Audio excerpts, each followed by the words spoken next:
Assalamualaikum warahmatullahi wabarakatuh. Nama saya Muhammad Ilham Nugraha. Dari semester 3B ingin mereview materi pertemuan kelima dan keenam bab 3 tentang pidana lanjutan. Bab 3 perbarengan atau gabungan tindak pidana atau samendop atau konkursus. Pertama, pengertian perbarengan gabungan tindak pidana atau konkursus samendop. Dalam KUHP tidak ditemukan definisinya, tetapi dari rumusan pasal-pasal dapat disimpulkan. Yang pertama, seseorang dengan satu perbuatan mengakibatkan beberapa aturan pidana dilanggar, atau seseorang dengan beberapa perbuatan mengakibatkan beberapa aturan pidana dilanggar. Kedua, di antara perbuatan-perbuatan tersebut, hakim belum pernah menjatuhkan putusan atau vonis yang telah mempunyai kekuatan hukum yang pasti dan tetap. Ketiga, jaksa atau penuntut umum dalam melakukan penuntutan perkara tersebut harus secara sekaligus dan bersamaan. Di antara ketiga pengertian tersebut, yang paling penting adalah yang nomor satu, karena menyangkut perbuatan. B. Pengaturan perbarengan atau gabungan tindak pidana diatur dalam buku 1 KUHP bab 6 pasal 63-61. Yang pertama, perbarengan peraturan konkursus idealis diatur dalam pasal 63 KUHP. Yang kedua, perbuatan berlanjut geset handling diatur dalam pasal 64 KUHP. Yang ketiga, perbarengan perbuatan atau konkursus realis diatur dalam pasal 65-71 KUHP. Konkursus idealis dan konkursus realis adalah bentuk konkursus murni, sedangkan perbuatan berlanjut atau geset handling adalah bukan bentuk konkursus murni. Yang C. Sistem permintaan. Pertama, perbarengan peraturan atau konkursus idealis pasal 63 KUHP. Menurut pasal 63 ayat 1 KUHP digunakan sistem aborsi, yaitu bahwa dikenakan atau dijatuhkan pidana pokok terberat.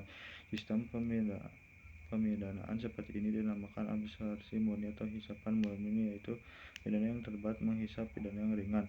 Dalam konkursus idealis, perbuatan yang dimaksud adalah perbuatan jasmani atau material handling, yaitu perbuatan yang tidak dapat dipisah-pisahkan. Dalam pasal 63 KUHP, yang aturan yang dianggap harus berbeda atau lebih dari satu aturan pidana, tetapi dalam praktik sering terjadi beberapa perbuatan yang hanya melanggar satu aturan pidana. Terhadap hal ini dipakai pendapat doktrin, yaitu konkursus idealis homogeneus.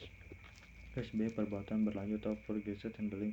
Menurut pasal 64 ayat 1 berlaku sistem absurd, yaitu hanya dikenakan satu aturan pidana jika berbeda-beda dikenakan ketentuan yang memuat ancaman hukum pidana pokok yang terdapat. Yang pertama, pasal 64 ayat 2 merupakan aturan khusus dalam pemalsuan dan perusakan mata uang.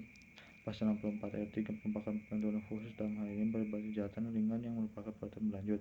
Menurut MPTS, perbuatan berlanjut adalah yang pertama, ada niat yang merupakan perbuatan yang terlarang. Kedua, di antara perbuatan berlanjut tersebut dilakukan tidak terlalu lama. Yang ketiga, tindak pidana yang dilakukan harus sejenis.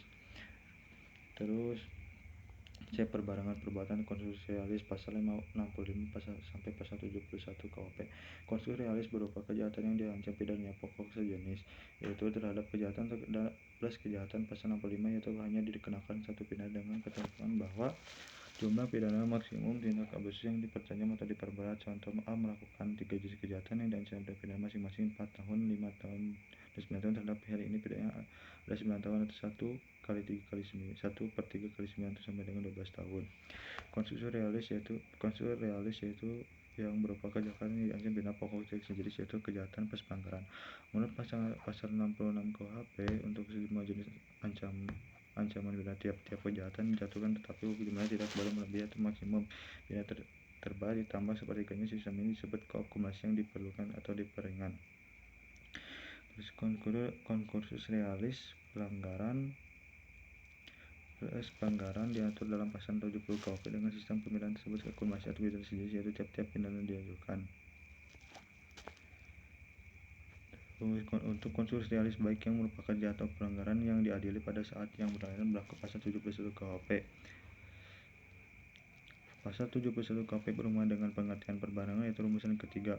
Oleh karena itu, jaksa atau penuntut umum harus melakukan penuntutan secara bersamaan dan sekaligus. Tetapi dalam praktik, jaksa tidak selalu mengajukan perkara secara sekaligus dikarenakan alat bukti yang kurang lengkap. Atas dasar itu, maka konkursus berbicara tentang pertama, pemidanaan dalam tindak pidana. Yang kedua, stelsel atau sistem pemidanaan yang meringankan, namun menuntut sistematik KUHP memberatkan. Mungkin cukup sekian dari saya. Mohon maaf bila ada kesalahan. Wassalamualaikum warahmatullahi wabarakatuh.